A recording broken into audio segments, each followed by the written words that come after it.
시청자 여러분 안녕하십니까? 뉴스데스크 제주입니다. 20대 국회에서 통과가 무산된 제주 4.3 특별법 개정안이 이번 정기국회 안건으로 올라가 본격적인 심사를 앞두고 있는데요. 정부가 다시 난색을 표하면서 이번 국회 통과에도 빨간불이 켜진 것은 아닌지 우려가 나오고 있습니다. 김찬영 기자입니다. 21대 첫 정기국회 상임위 안건으로 상정돼 법안 심사 소위로 넘어간 제주 4.3 특별법 개정안.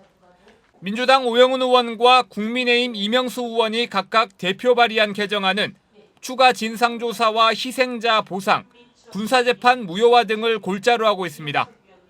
그런데 오는 15일 소위원회 심사를 앞두고 정부가 난색을 표하며 국회로 공을 넘겼습니다.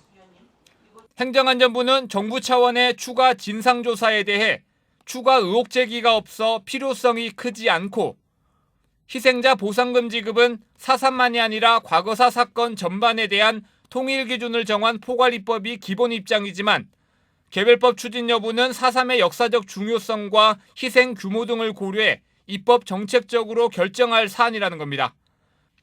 또 군사재판 무효화와 전과기록 삭제에 대해서는 사법부의 권한을 침해할 우려가 있다며 재심 제도를 통한 해결이 적합하다고 밝혔습니다. 이 같은 정부의 입장이 공개되자 4.3 유족회 등은 당혹감을 감추지 못했습니다. 행자부의 전체적인 이견인데 그것도 의심스러울 정도로 저희들은 한심스럽고 또 이렇게 된다고 하면 정부를 어느 정도 바라봐야 되느냐 너무 원망스럽고. 법안을 대표 발의한 오영훈 의원은 심사 과정에서 정부를 설득하겠다며 야당도 총선에서 공약한 만큼 여야 합의로 처리할 수 있도록 노력하겠다고 밝혔습니다. 지난 20대 국회에서 처리가 불발되며 21대 국회 개원과 함께 다시 상정된 4.3 특별법 개정안. 4.3 해결을 약속한 대통령의 진전된 의지와 여야의 전향적인 합의가 더욱 시급해졌습니다. MBC 뉴스 김찬현입니다. 학교밖 청소년 교육재난지원금 신청 기간이 신청률 저조로 한 차례 더 연장됩니다.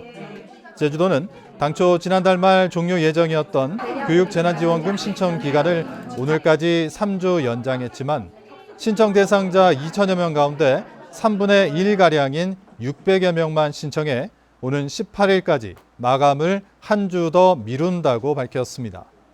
교육재난지원금은 만 7살에서 18살 이하의 학교를 다니지 않는 청소년에게 30만 원씩 선불 카드로 지급되며 부모나 청소년 쉼터 시설장이 접수하거나 청소년 본인도 신청할 수 있습니다. 세계적으로 멸종위기에 처한 바다 거북은 예로부터 제주 해녀들도 용왕의 막내딸이라면서 신성시해 왔는데요. 제주 연안에서 구조되거나 인공적으로 부화시킨 바다 거북들이 제주도 앞바다에 방류됐습니다. 조인호 기자입니다. 커다란 바다 거북들이 백사장에 줄지어 늘어섰습니다. 본능적으로 모래를 헤치고 푸른 바다를 향해 힘차게 앞으로 나아갑니다. 국제적 멸종 위기종인 바다 거북 18마리를 해양수산부가 서귀포 중문해수욕장에 방류한 것입니다. 이곳은 어업용 그물이 적고 먹이가 풍부한 데다 따뜻한 태평양으로 이동하기도 쉬워 바다 거북이 알을 낳으러 찾아오는 곳입니다. 신기하고요.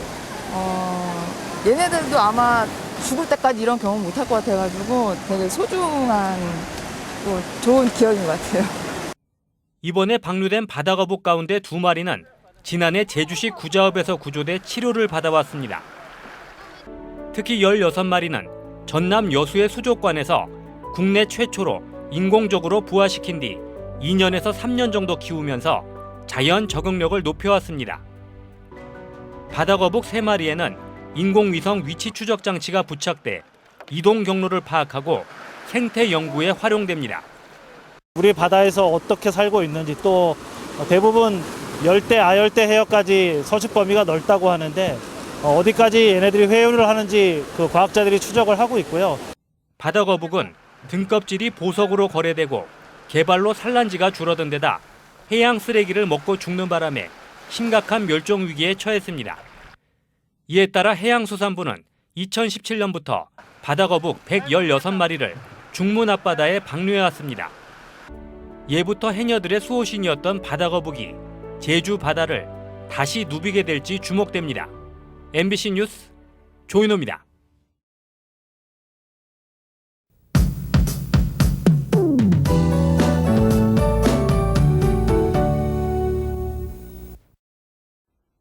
오늘 제주 지방은 대체로 흐리고 비가 내렸습니다. 주말인 내일도 기압골의 영향으로 비가 오겠는데요.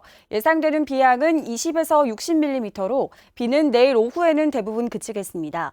비가 오면서 산지 등에서는 가시거리가 짧겠고요. 도로가 미끄러울 수 있어서 교통안전에 유의하시기 바랍니다. 일요일인 모레는 구름 많겠습니다. 주말 동안 기온은 평년과 비슷한 분포를 보이며 초가을 날씨를 보이겠습니다. 낮과 밤의 기온차가 벌어지는 만큼 환절기 건강관리에 유의하시기 바랍니다. 다음은 자세한 지역별 날씨입니다. 내일 최저기온은 북부와 서부 동부가 22도, 남부 21도로 예상됩니다. 낮 최고 기온은 대부분 지역이 26도를 보이겠습니다. 내일은 제주도 전해상과 남해 서부 서쪽 먼바다에 시속 30에서 50km의 강한 바람과 함께 천둥 번개가 치는 곳이 있겠습니다. 바다의 물결도 1.5에서 3m로 높게 일 걸로 예상돼 항해나 조업하는 선박은 각별히 유의하시기 바랍니다.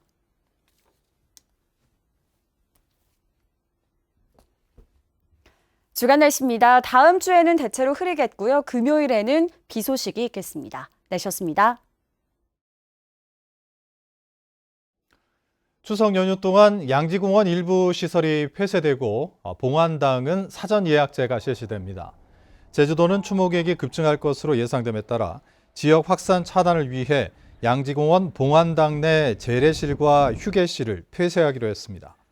또 봉안당 방문도 하루 100가족으로 제한하고 가족당 5명 이내로 사전 예약제를 받기로 했습니다. 사전 예약은 오는 15일부터 25일까지 가능합니다. 연이은 태풍으로 피해를 입은 농가에 특별 지원금이 지급됩니다. 제주도는 태풍으로 인한 농작물 피해 이후 대파가 가능한 월동무로 재배 작물이 쏠리는 것을 막기 위해 휴경을 하는 경우 피해 작물에 관계없이 헥타르당 특별 지원금 310만 원을 지원할 계획입니다. 신청은 오는 15일부터 28일까지로 주소지 읍면동 주민센터에서 할 수 있습니다. 올해부터 극조생 감귤 출하에 당도 검사가 의무화됩니다. 제주도는 올해부터 출하되는 극조생 감귤에 사전 당도 검사 제도를 도입해 상품 당도 기준을 8브릭스 이상으로 정하고 사전 검사를 하지 않을 경우 보조사업 지원 배제 등 페널티를 부과하기로 했습니다. 한편 한국농촌경제연구원 관측 정보에 따르면 올해 산 노지 감귤의 생육 상황이 지난해보다 좋거나 비슷하다는 농가 비율이 제주시는 98%, 서귀포시 91%로 집계돼 작황은 양호한 것으로 조사됐습니다. 원희룡 지사가 정부의 2차 긴급재난지원금 지급 방향을 놓고 취약계층에 선별 지원해야 한다고 밝혔습니다. 원 지사는 어젯밤 MBC 100분 토론에 출연해 부자들에게까지 조금 나눠주는 식으로 거액을 n분의 1로 나누어 효과 없이 쓰지 말고 취약한 복지망을 확충하는 데 써야 한다고 말했습니다. 또 기본소득 도입과 관련해서는 미래의 방향이라고 공감하면서도 복지 인류 국가에서도 실험 중인 부분을 전격적으로 도입하자는 것은 무모할 수 있다고 지적했습니다. 원희룡 제주도지사는 제주도 서울본부장에 강영진 전 공보관을, 미래전략국장에는 윤형석 도의회 정책자문위원을 임명했습니다. 이상으로 뉴스데스크 제주를 마칩니다. 시청해주신 여러분 고맙습니다.